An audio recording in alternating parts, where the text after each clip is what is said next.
Hi, అందరూ ఎలా ఉన్నారు? నేను మీ పల్నాడు పిల్లని. ఈరోజు మామిడికాయ పచ్చడి ఎలా చేయాలో చూద్దాము. మామిడికాయలని బాగా కడిగి తడి లేకుండా తుడిచి కరెక్ట్గా కట్ చేసుకోండి. టెంక వచ్చేలా కట్ చేసుకోవాలి ముక్కలను. జీడిని తీసేసి లోపల ఉన్న పీచుని కొంచెం స్పూన్తో గీరండి. ఆ పీచు అంతా వచ్చేస్తుంది.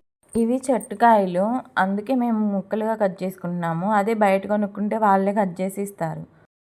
చూడండి మేము ఎలా కట్ చేస్తున్నామో టెంక వచ్చేలాగా. ప్రతి ఒక్క ముక్కకి టెంక రావాలి. టెంక రాకపోతే ముక్క మెత్తగా అవుతుంది, ఎక్కువ రోజులు గట్టిగా ఉండదు. మెంతులు ఒక 2 స్పూన్లు, ఆవాలు ఒక 2 స్పూన్లు తీసుకొని బాగా ఫ్రై అవనివ్వండి. మిక్సీకి వేసి పౌడర్ లాగా చేసుకోండి. మాకు కేజీ ముక్కలు అయినాయి. కేజీ ముక్కలకి గిద్దన్నర ఉప్పు పడుతుంది. రాక్ సాల్ట్ తీసుకున్నాము, కరుగుతుందో లేదో అని మిక్సీకి వేస్తున్నాము. ఇగో చూడండి మేము కట్ చేసుకున్న ముక్కలు. మనం మిక్సీ పట్టుకున్న మెంతులు ఆవాల పొడిని వేసుకోవాలి ముక్కల్లోకి.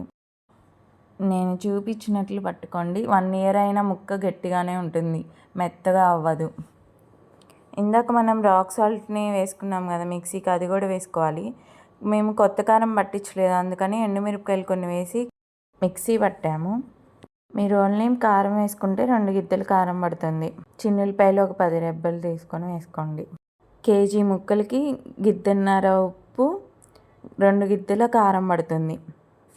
బాగా మిక్స్ చేయండి. నా ఛానల్ మీకు నచ్చితే సబ్స్క్రైబ్ చేయండి. ఏమైనా వంటల వీడియోలు కావాలంటే కామెంట్ చేయండి. వేడన్నంలో మామిడికాయ పచ్చడి వేసుకొని తింటే ఆ ఫీలే వేరు.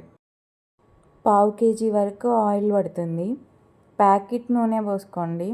కేజీ ముక్కలకి 1/2 కేజీ ఆయిల్. బాగా మిక్స్ చేయండి.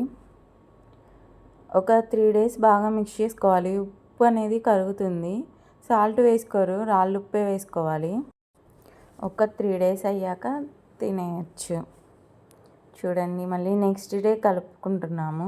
ముక్కకి బాగా పడతాయి ఉప్పు కారం, ముక్కలో ఉన్న వాటర్ అంతా వస్తుంది. వేడన్నం మామిడికాయ పచ్చడి వేసుకొని తింటే చాలా బాగుంటుంది. Thank you.